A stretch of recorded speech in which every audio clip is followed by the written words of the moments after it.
The following documentary presents new developments in neuroscience and a solution to the many current unsolved problems in physics. While it keeps clear of metaphysical correlations and is solely focused on scientifically verifiable data, it also has philosophical repercussions pertaining to life, death, and the origin of the universe. Due to its many layers and density in presentation, it may require multiple viewings to fully comprehend its implications, even though considerable effort has been made to simplify the complex scientific concepts that are discussed. Furthermore, I would like to thank the author for allowing me to follow and report on his work, as he wanted to remain dedicated to his research and avoid becoming involved in its media coverage.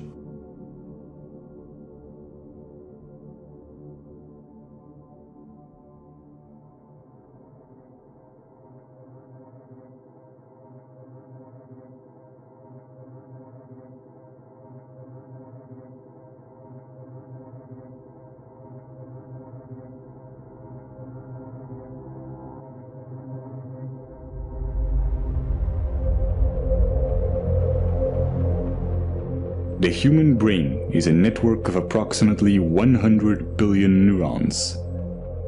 Different experiences create different neural connections which bring about different emotions. And depending on which neurons get stimulated, certain connections become stronger and more efficient, while others may become weaker. This is what's called neuroplasticity. Someone who trains to be a musician will create stronger neural connections that link the two hemispheres of the brain in order to be musically creative. Virtually any sort of talent or skill can be created through training. Rudiger Gamm, who was a self-admitted hopeless student, used to fail at basic math and went on to train his abilities and became a famous human calculator, capable of performing extremely complex mathematics. Rationality and emotional resilience work the same way. These are neural connections that can be strengthened. Whatever you are doing at any time, you are physically modifying your brain to become better at it. Since this is such a foundational mechanism of the brain, being self-aware can greatly enrich our life experience.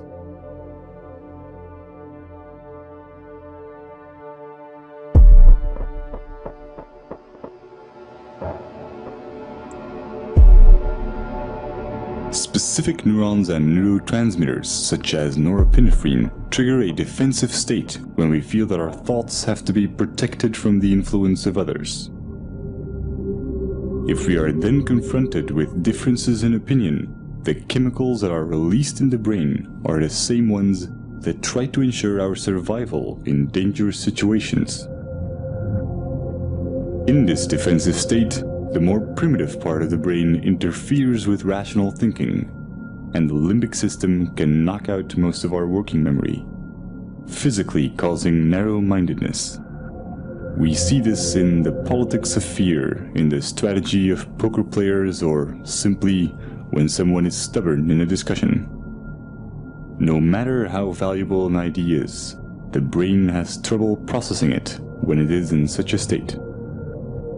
On a neural level, it reacts as if we're being threatened, even if this threat comes from harmless opinions or facts that we may otherwise find helpful and could rationally agree with.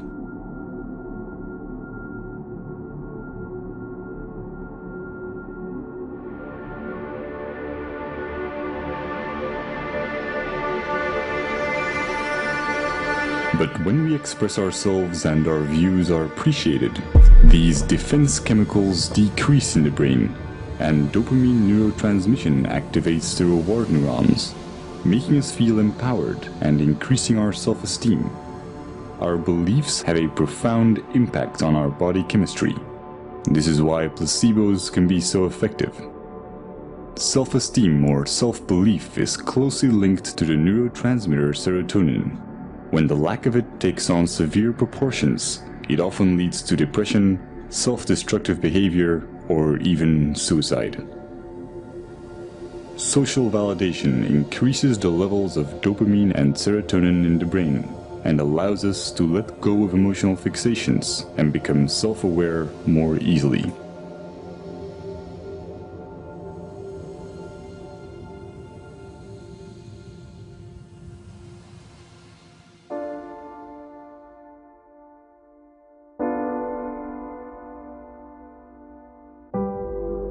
Social psychology often looks at the basic human need to fit in and calls this the normative social influence. When we grow up, our moral and ethical compass is almost entirely forged by our environment, so our actions are often a result of the validation we get from society. But new developments in neuroscience are giving us a better understanding of culture and identity. Recent neurological research has confirmed the existence of empathetic mirror neurons. When we experience an emotion or perform an action, specific neurons fire.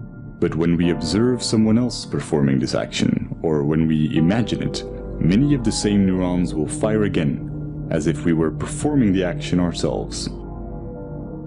These empathy neurons connect us to other people, allowing us to feel what others feel. And since these neurons respond to our imagination, we can experience emotional feedback from them as if it came from someone else. This system is what allows us to self-reflect. The mirror neuron does not know the difference between it and others, and is the reason why we are so dependent of social validation and why we want to fit in. We are in a constant duality between how we see ourselves and how others see us. This can result in confusion in terms of identity and self-esteem, and brain scans show that we experience these negative emotions even before we are aware of them. But when we are self-aware, we can alter misplaced emotions because we control the thoughts that cause them. This is a neurochemical consequence of how memories become labeled when retrieved, and how they are restored through protein synthesis. Self-observing profoundly changes the way our brain works. It activates the self-regulating neocortical regions, which give us an incredible amount of control over our feelings. Every time we do this, our rationality and emotional resilience are strengthened. When we are not being self-aware, most of our thoughts and actions are impulsive. And the idea that we are randomly reacting and not making conscious choices is instinctively frustrating. The brain resolves this by creating explanations for our behavior and physically rewriting it into our memories through memory reconsolidation, making us believe that we were in control of our actions. This is also called backward rationalization, and it can leave most of our negative emotions unresolved and ready to be triggered at any time. They become a constant fuel to our confusion, as our brain will keep trying to justify why we behaved irrationally.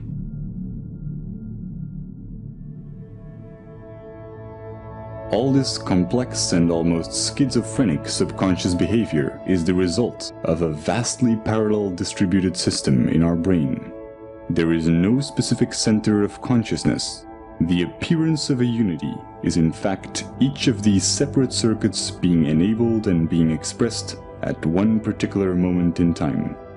Our experiences are constantly changing our neural connections, physically altering the parallel system that is our consciousness.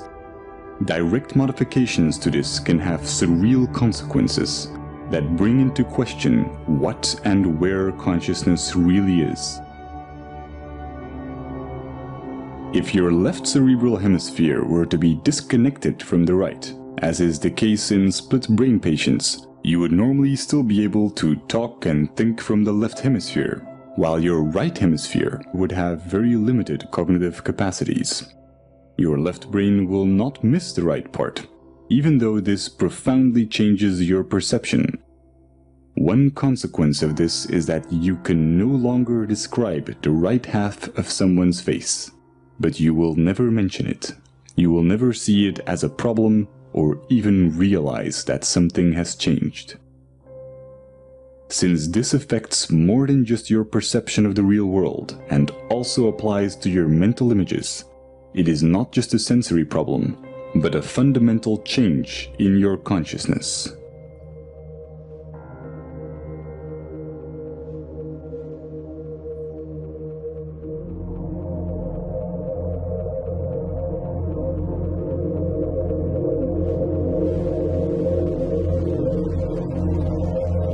Each neuron has a voltage, which can change when ions flow in or out of the cell.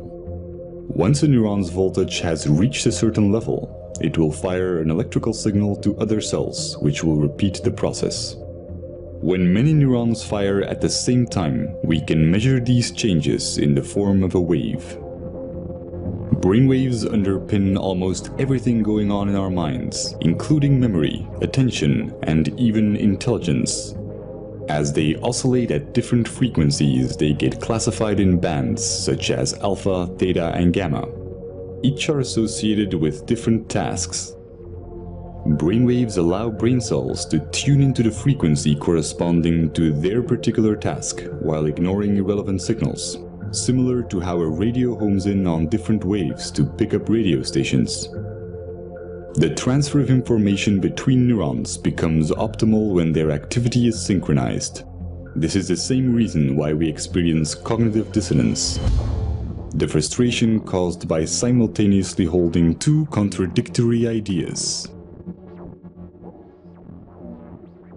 Will is merely the drive to reduce dissonance between each of our active neural circuits. Evolution can be seen as the same process where nature tries to adapt or resonate with its environment. By doing so, it evolved to a point where it became self-aware and began to ponder its own existence. When a person faces the paradox of wanting purpose while thinking that human existence is meaningless, cognitive dissonance occurs. Throughout history, this has led many to reach for spiritual and religious guidance, challenging science as it failed to give answers to existential questions, such as why or what am I?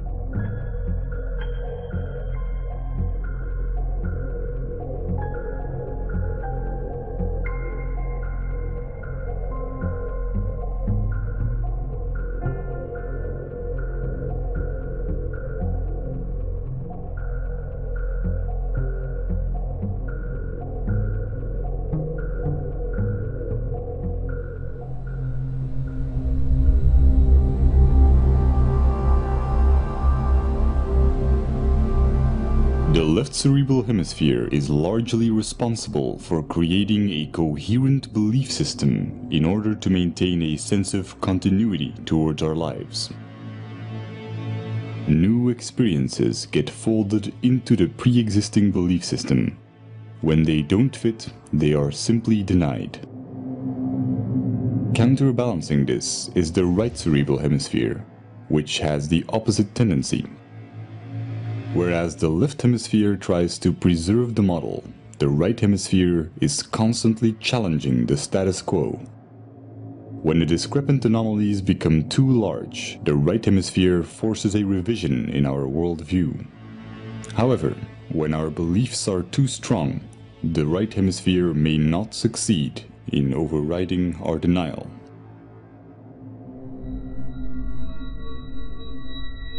This can create a profound confusion when mirroring others. When the neural connections that physically define our belief system are not strongly developed or active, then our consciousness, the unity of all the separate active circuits at that moment, may consist mainly of activity related to our mirror neurons. Just as when we experience hunger, our consciousness consists mostly of other neural interactions for consuming food. This is not the result of some core self giving commands to different cerebral areas. All the different parts of the brain become active and inactive and interact without a core. Just as the pixels on a screen can express themselves as a recognizable image when in unity, the convergence of neural interaction expresses itself as consciousness. At every moment, we are in fact a different image, a different entity when mirroring, when hungry, when watching this video. Every second, we become different persons as we go through different states. When we use our mirror neurons to look at ourselves, we may construct the idea of identity. But if we do this with our scientific understandings, we see something completely different. The neural synergies that produce our oscillating consciousness go far beyond our own neurons. We are equally the result of cerebral hemispheres interacting electrochemically, as we are of the senses connecting our neurons to other neurons in our environment. Nothing is external. This is not a hypothetical philosophy. It is the basic property of mirror neurons, which allow us to understand ourselves through others. Seeing this neural activity as your own while excluding the environment would be a misconception. Our superorganismal features are also reflected in evolution, where our survival as primates relied on our collective abilities. Over time, the neocortical regions evolved to permit the modulation of primitive instincts and the overriding of hedonistic impulses for the benefit of the group. Our selfish genes have come to promote reciprocal social behaviors in superorganismal structures, effectively discarding the notion of survival of the fittest. The brain's neural activity resonates most coherently when there is no dissonance between these advanced new cerebral regions and the older, more primitive ones. What we traditionally call selfish tendencies is only a narrow interpretation of what self-serving behavior entails, wherein human characteristics are perceived through the flawed paradigm of identity, instead of through a scientific view on what we are, a momentary expression of an ever-changing unity with no center. The psychological consequences of this as an objective belief system allow self-awareness without attachment to the imagined self, causing dramatic increases in mental clarity, social conscience, self-regulation, and what's often described as being in the moment.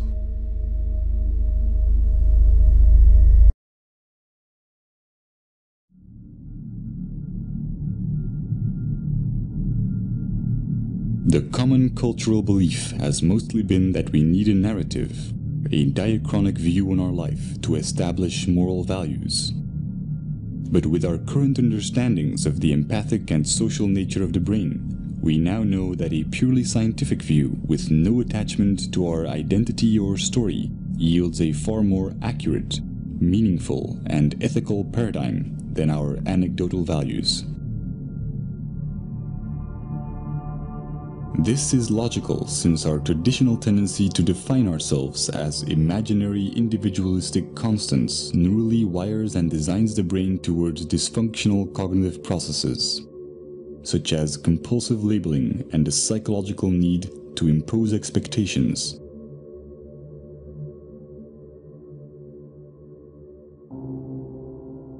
Practical labeling underpins all forms of interactions in our daily lives. But by psychologically labeling the self as internal and the environment as external, we constrain our own neurochemical processes and experience a diluted disconnection.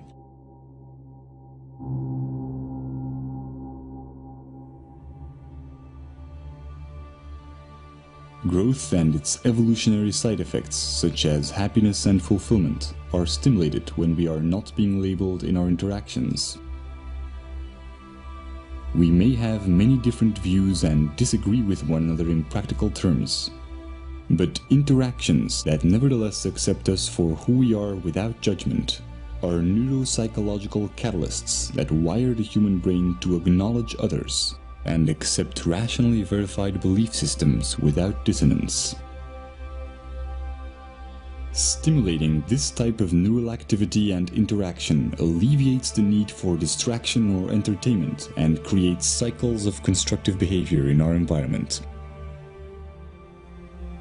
Sociologists have established that phenomena such as obesity and smoking, emotions and ideas spread and ripple through society in much the same way that electric signals of neurons are transferred when their activity is synchronized.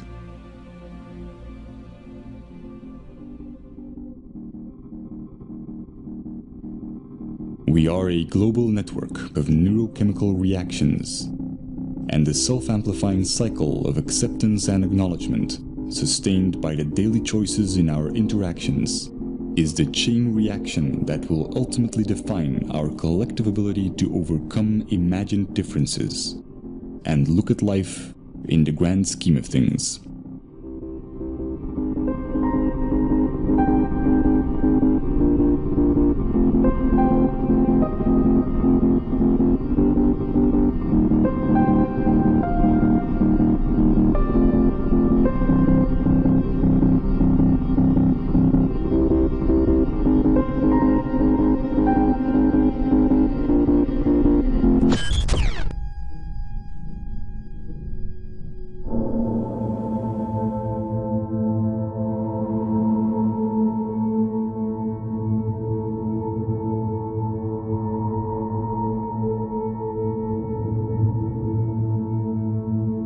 Throughout Jiren's ongoing research, I've made a simplified but comprehensive overview of his current findings.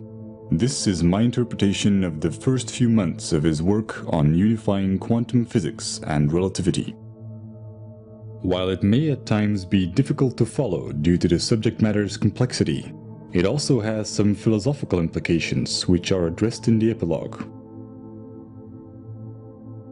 Over the past century, many groundbreaking discoveries have led to scientific paradigm shifts in our understanding of the world. Einstein's theory of relativity revealed how time and space are the same fabric, while Niels Bohr's research helped us understand the building blocks of matter through quantum physics, a realm that only exists as an abstract physical description. Afterwards, Louis de Broglie discovered that all matter, and not just photons or electrons, has a quantized wave-particle duality. These breakthroughs have led to new schools of thought about the nature of reality and have inspired popular metaphysical and pseudoscientific theories, such as the human mind being able to command the universe through positive thinking. However attractive, these theories have no verifiable evidence and can slow down scientific progress.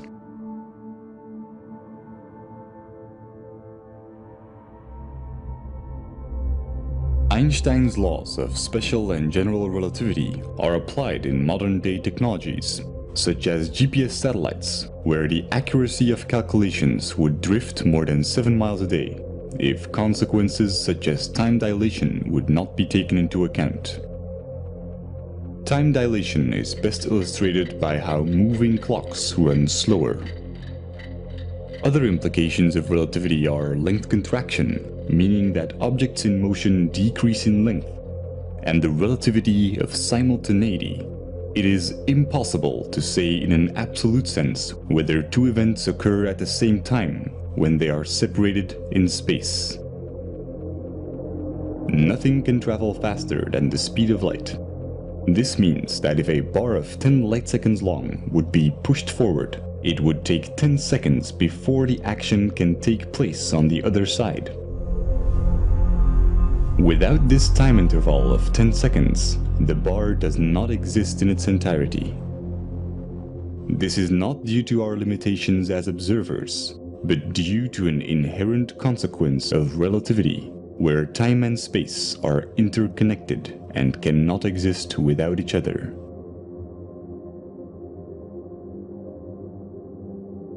Quantum physics provides a mathematical description of much of the wave-particle duality and interactions of energy and matter. It departs from classical physics primarily at the atomic and subatomic scales. The mathematical formulations are abstract, and the implications are often non-intuitive. A quantum is the minimum unit of any physical entity involved in an interaction. The elementary particles are the basic building blocks of the universe. They are the particles which all other particles are made of.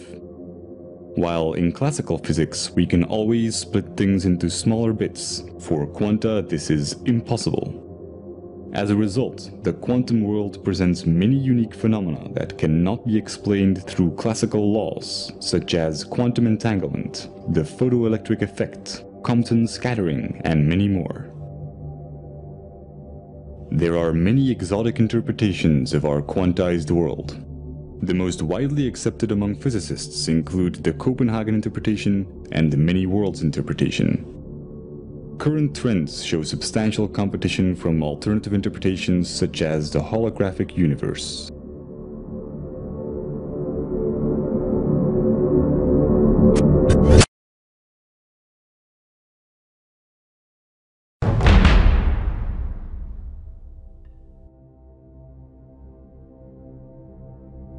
While both quantum physics and Einstein's laws of relativity are essential to our scientific understandings of the universe, there are many unsolved scientific problems, and thus far, no unifying theory.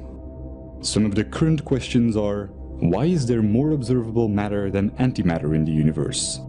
What is the nature of the arrow of time? What is the origin of mass? One of the most important keys to finding the answer to these problems are de Broglie's equations, for which he was awarded the Nobel Prize in Physics. This formula shows how all matter has a wave-particle duality, meaning that there are moments in which it behaves as a wave, and others where it behaves as a particle. The formula combines Einstein's famous E is mc² equation with the quantized nature of energy. Experimental evidence includes the interference pattern of C60 fullerene molecules in a double-slit experiment. The fact that our consciousness itself seems to be made up out of quantized particles has been the subject of many mystical theories. And while the relation between quantum mechanics and consciousness is unlikely to be as magical as recent esoteric movies and literature claim, there is nevertheless a profound implication.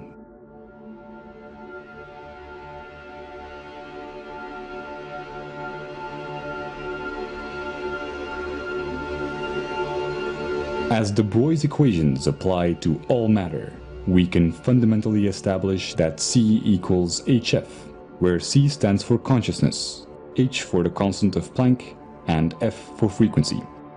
C is responsible for what we experience as the now, a quantized or minimum unit of an interaction. The sum of all moments C up till the current moment is what shapes our concept of life. This is not a philosophical or theoretical statement, but an inherent consequence of all matter and energy being quantized. The formula shows how life and death are abstract constructions of C. Another consequence of de Broglie's equations is that the rate at which matter or energy fluctuates and acts like a wave or a particle is relative to the frequency of the frame of reference. Increases in frequency due to velocity are relative to others and bring about phenomena such as time dilation. The underlying reason is the unaffected experience of time relative to the reference frame, where space and time are properties of quanta, and not the other way around.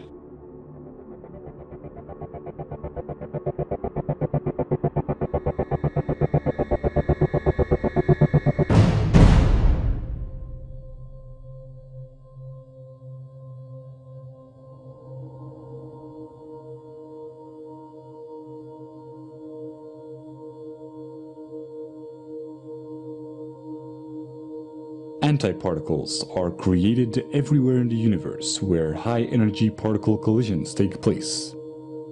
This process is artificially simulated in particle accelerators. When matter is created, antimatter is created simultaneously. Hence why the lack of antimatter in the universe is one of the biggest unsolved questions in physics to date.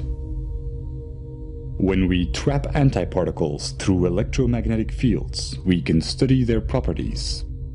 The quantum state of particles and antiparticles can be interchanged by applying the charge conjugation, parity, and time reversal operators.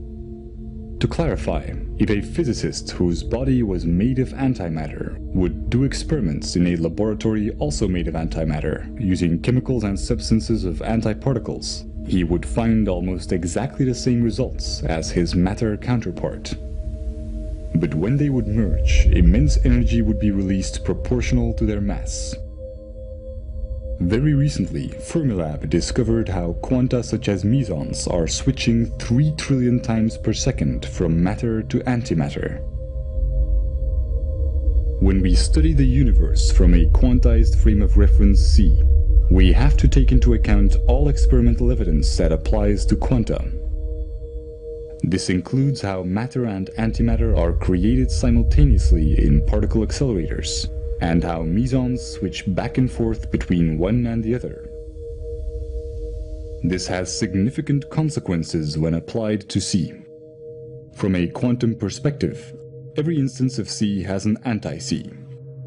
This explains the missing symmetry or antimatter in the universe and is closely related to the arbitrary choice of emitter and absorber in the Wheeler-Feynman time-symmetric theory. The unperturbed time t in the uncertainty principle is the required time or cycle for quanta to exist.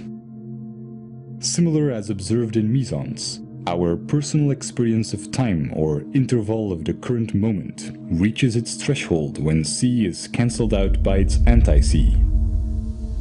C's interpretation of this single self-annihilating moment is framed within an abstract arrow of time. If we then want to define interaction and look at the basic properties of the wave-particle duality of quanta, all interactions would consist of interference and resonance. But since this isn't enough to explain the fundamental forces, we are required to use different models. This includes the standard model, which mediates the dynamics of the known subatomic particles through force carriers, and Einstein's general relativity, which describes macroscopic phenomena such as the orbits of planets, which follow a curvature or ellipse in space and a helix in space-time. But Einstein's model of space-time doesn't hold up on quantum levels, and the standard model needs additional force carriers to explain the origin of mass. Without success, a unification of both models or theory of everything has been subject of much research.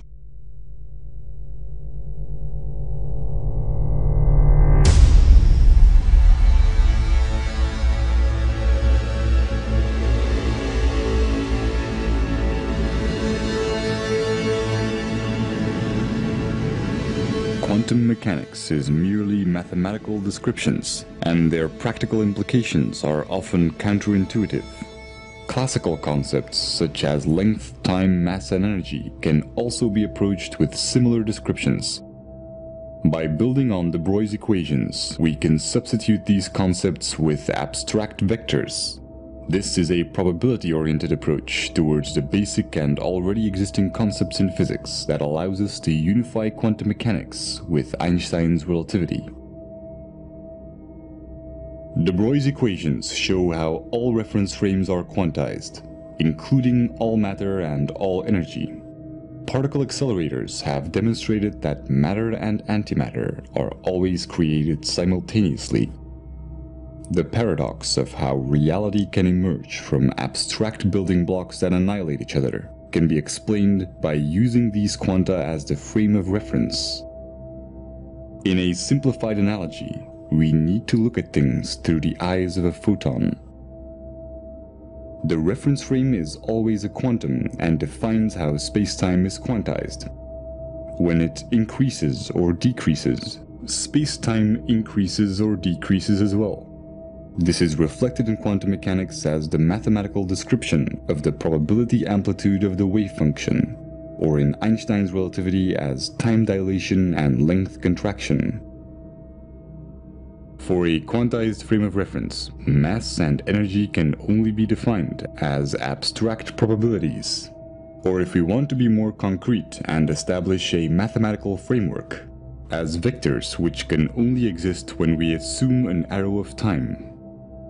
They can be derived as resonance and interference with the reference frame, which defines the minimum unit or space-time constant c, equivalent to the constant of Planck in quantum mechanics. Experiments show how conversion of matter into energy through its antimatter brings about gamma rays with exact opposite momentum.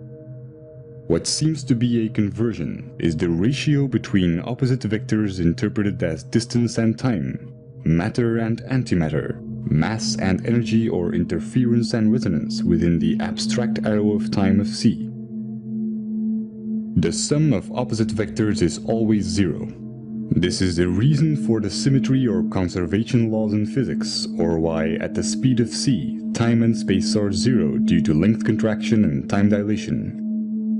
A consequence is the Heisenberg uncertainty principle, which states that certain pairs of physical properties, such as position and momentum, cannot be known simultaneously to high precision. In a sense, a single particle is its own field.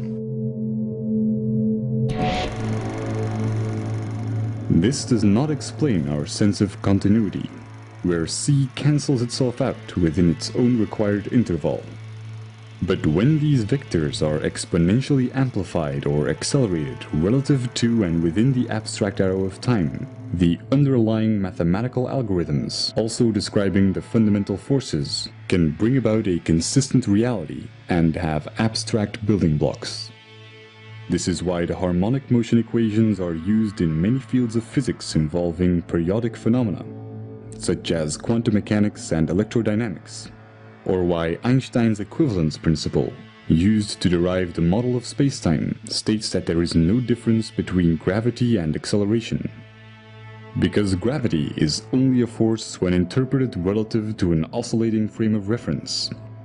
This can be illustrated with a logarithmic spiral curve being reduced to a helix curve by the reference frame, making objects spin and move in orbits. Visually simplified, two amplified or growing apples will be interpreted to attract each other when observed by an amplified reference frame, as the size seems unaffected. The opposite occurs with interference. In a simplified analogy, the increase or decrease in the size of objects as we get closer or further away is determined by the shift in vectors of the reference frame, similar to how a radio hones in on different waves to pick up radio stations. This also applies to the influence of gravity. In essence, independently of any reference frame, there are no fundamental forces. All interactions within our abstract continuity can be mathematically derived through interference and resonance as long as the ever-changing and fluctuating minimum unit or quantum, being the frame of reference, is taken into account. Experimental evidence includes the unseen effect in the standard model, where we can see the force effect, but not the actual force carriers.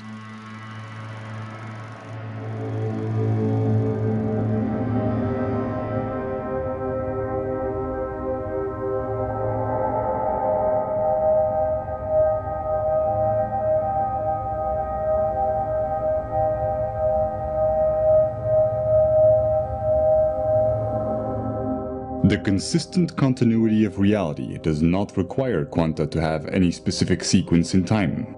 A quantum is not subject to any notion of space or time and can occupy all of its possible quantum states simultaneously. This is called quantum superposition and has been demonstrated in experiments such as the double-slit experiment or quantum teleportation, where every electron in the universe, for example, could be the exact same one. The only requirement for an abstract arrow of time and consistent continuity or reality is the algorithm describing the pattern or abstract sequence of vectors. Since this continuity brings about our ability to be self-aware, it inherently makes us subject to its mathematical consequences, the fundamental laws of physics. Interaction is merely an interpretation of what is essentially an abstract pattern. This is why quantum mechanics can only provide mathematical descriptions, since it can only describe patterns within infinite probabilities. When a probability is expressed as C, The information necessary to describe the current moment or probability amplitude of C is also what embodies the arrow of time. The nature of the arrow of time is one of the biggest unsolved problems in physics and has been responsible for many new popular interpretations. The holographic principle, for example, a property of quantum gravity and string theories, theorizes how the entire universe can be seen as an information structure of only 2 dimensions.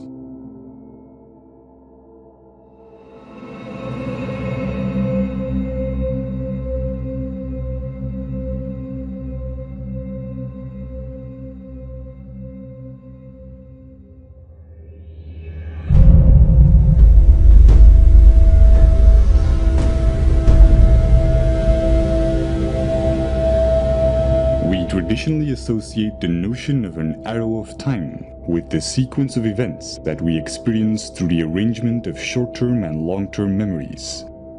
We can only have memories about the past and not about the future, and we've always assumed that this reflects the flow of time. Scientists only began to question this logic when discoveries in quantum mechanics demonstrated that some phenomena are not bound by our notion of time, and that our concept of it is nothing more than our perception of the change in observable values. This is also reflected in time dilation and length contraction, which are part of the reason why Einstein established that time and space are the same fabric. In an absolute sense, the notion of time does not differ from the notion of distance. Seconds are equal to light seconds but cancel each other out. To clarify, with distance and time being each other's opposites, the passing of time can be interpreted as the distance that the hands of a clock travel as they move in a direction that is opposite to time. As they move forward in distance, they effectively travel backwards in what we would call time. This is also why any single separate minimum unit of experience is always instantly annihilated within a timeless now. This understanding sets the record straight between wave function collapse and quantum decoherence. Concepts such as life and death are mere intellectual constructs, and any speculative spiritual ideas of an afterlife that takes place in a realm where the rigid mathematical underpinnings of this reality come to an end are equally fabricated. An important cosmological consequence is that the Big Bang theory, where the universe is traced back to one point by looking at the past, is a misconception. The traditional assumption of space-time, where space is 3-dimensional and time plays the role of a 4th dimension, is inaccurate. If we would want to study the origin of the universe, we would actually have to look forward, since C's time vector direction is opposite to the arrow of distance, from which we perceive an expanding universe. Although this temporal mapping of the universe will only yield abstract concepts with no relation to its quantum underpinnings. Experimental evidence includes the accelerating expanding universe, following what is known to be an inverse or time-reversed black hole metric, as well as the many problems related to the Big Bang theory, such as the horizon problem.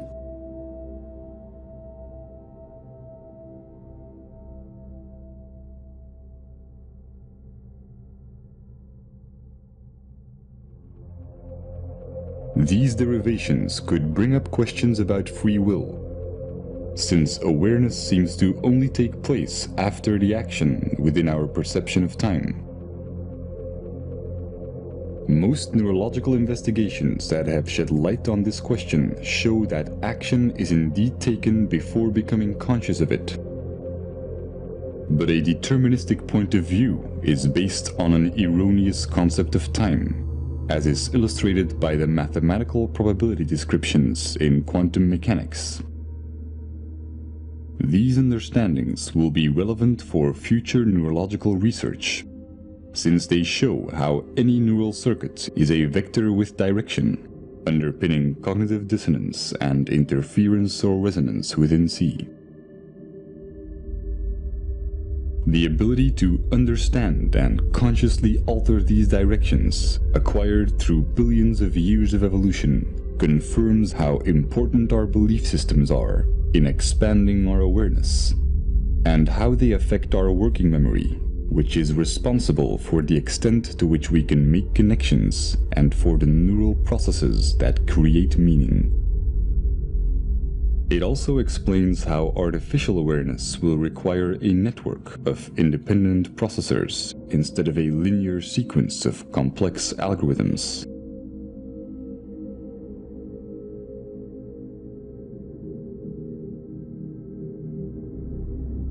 Athén's grand unification is one solution that unifies quantum physics and Einstein's theory of relativity. While it answers many problems in physics, such as the ones listed here, it is my limited interpretation of his first months of scientific research. Whatever the outcome, it is clear that we have entered an era where science is open to everyone. And if we can preserve unfiltered access to a neutral internet, we can test the validity of our ideas.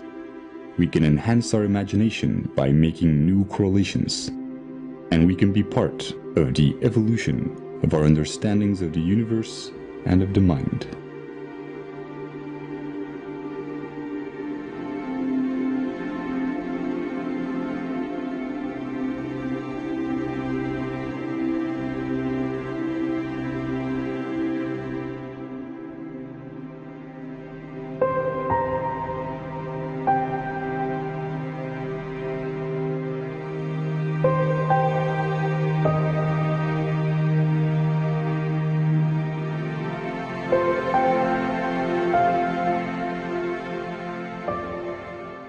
In quantum mechanics, we have learned to approach reality differently and see everything as probabilities instead of certainties.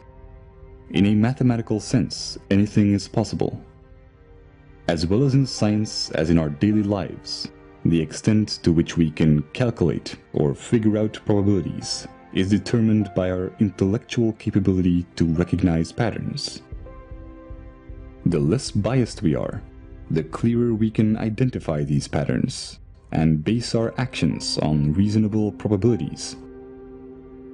Since it's in the very nature of our brain's left hemisphere to deny ideas that do not fit into our current paradigm, the more attached we are to a belief system, the less able we are to make conscious choices for ourselves. But by observing this process, we expand our awareness and enhance our free will. It is said that wisdom comes with age, but with openness and skepticism, the key principles of the scientific method. We don't need decades of trial and error to sort out which of our convictions may be improbable. The question is not whether our beliefs are right or wrong, but whether or not being emotionally attached to them is more or less likely going to benefit us. There is no such thing as a free choice while being emotionally attached to a belief system.